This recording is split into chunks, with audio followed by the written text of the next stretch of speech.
I'm moving to California. And she said, I'm so glad somebody has enough sense to get out of here. I wish I could go with you.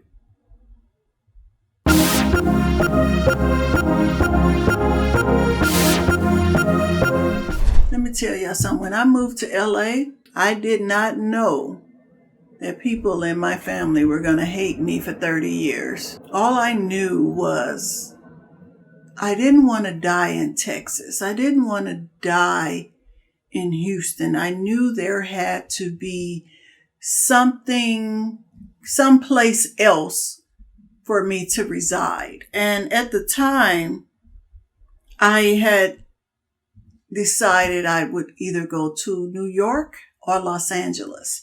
And I wanted to go to either one of those places because I grew up in entertainment at a local level, always in fashion shows, always doing dance shows, always in the speech and drama club, always doing announcements and public speaking and things like that. And so I wanted to be around people who thought like that, who delve into those same interests. And so I realized though that I don't like being cold, and that's why I left Texas in the first place. So yeah, I picked California because I also had relatives out here. I had a great aunt, who at the time said I could stay with her. So I ended up staying with her for 3 months.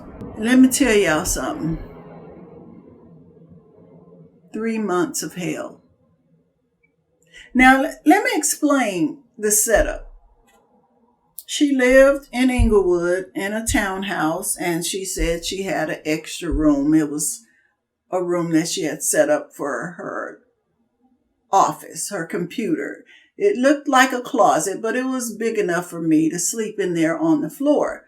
Well, when you talk to people and they agree to do things, they don't tell you the whole story about them. They don't tell you they like to party, and they don't tell you how mean and evil they are. They don't tell you that they have had all these issues with their own children and now they're gonna spew those things onto you. And I was just really flabbergasted and amazed at how this woman thought, her thought process.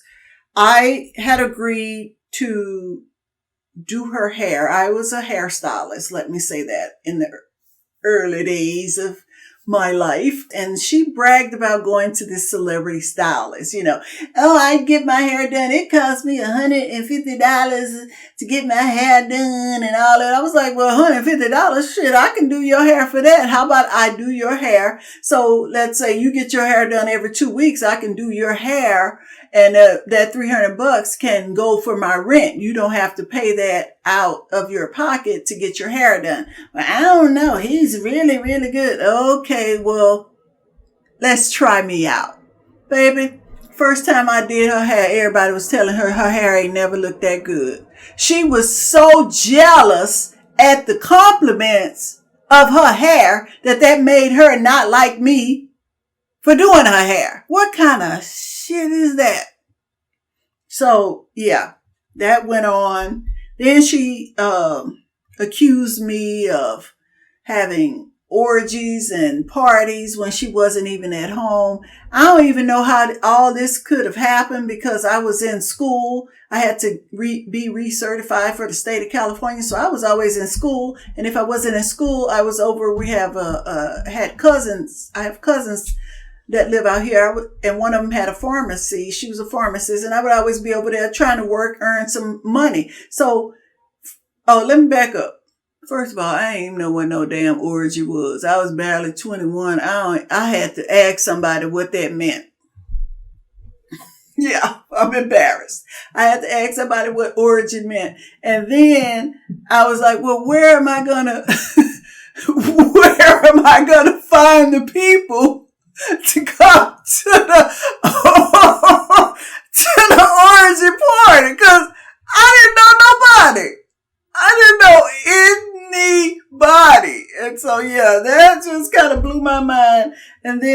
I realized one day her son, one of her youngest son had come back.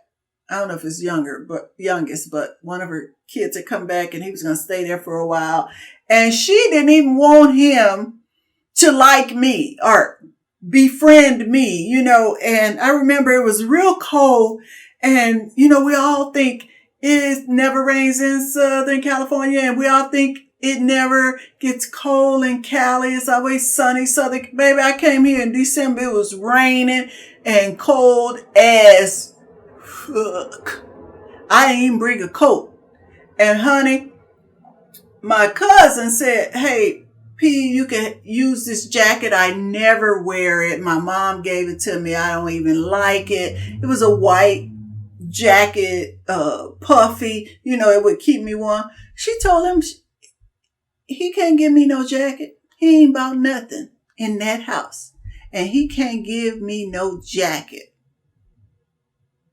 I was like, wow. So I had to beg my family to mail me my coat and my winter things from Houston, which they didn't want to do. And I think what happened, I remember though, I think what happened was I went to JCPenney. I remember that JCPenney's, I used to love me some JCPenney. They had quality stuff. JCPenney or Casual Corner. I went to one of the two. And they would sell, their winter coats. And I remember getting this black and white tweed coat for like $69. That shit was beautiful. And, shortly after I got here though, my grandmother passed and I had to go back to Houston because she was my rock and she was the only one. Well, she and my grandfather, were the only two people that wished me well when I moved to California. And now my grandmother had passed away.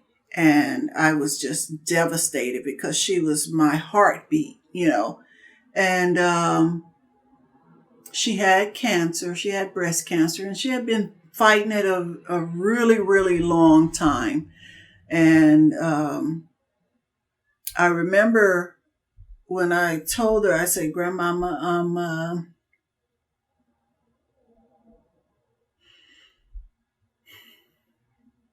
I'm moving to California. And she said, I'm so glad somebody has enough sense to get out of here. I wish I could go with you.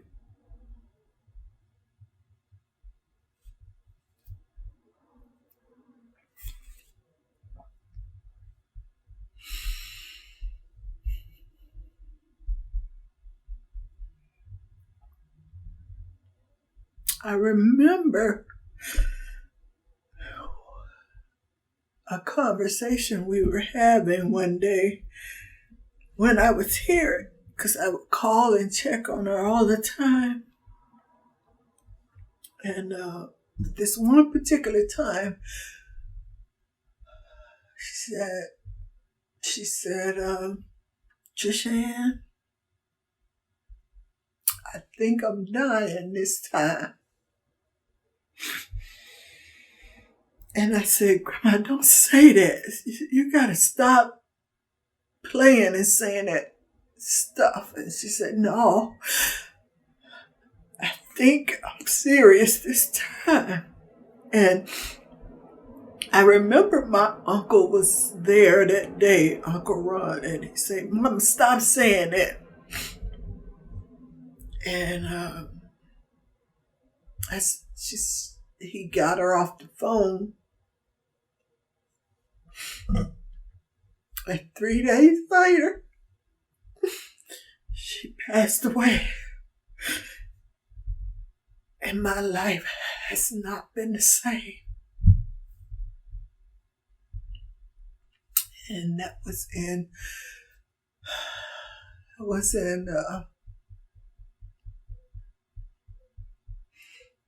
I think it was 1988, the end of 88. or 89, early 89. Uh,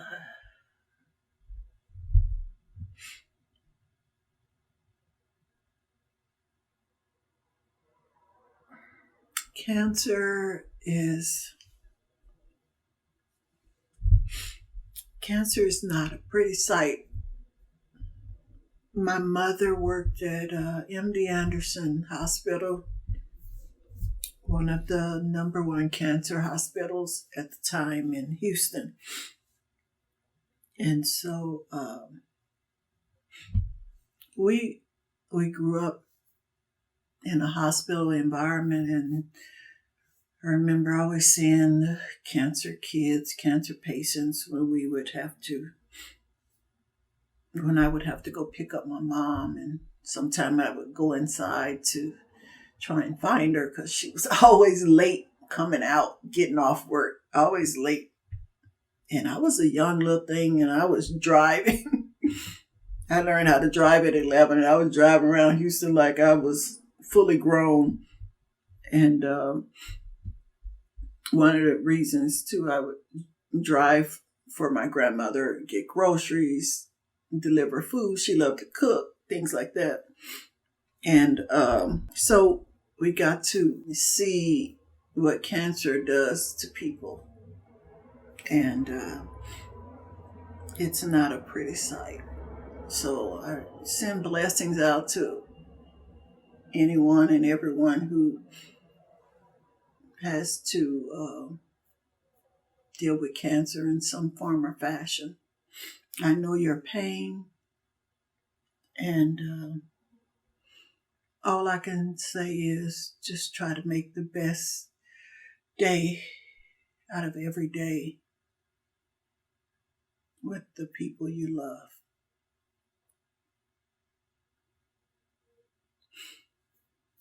Goodbye for now.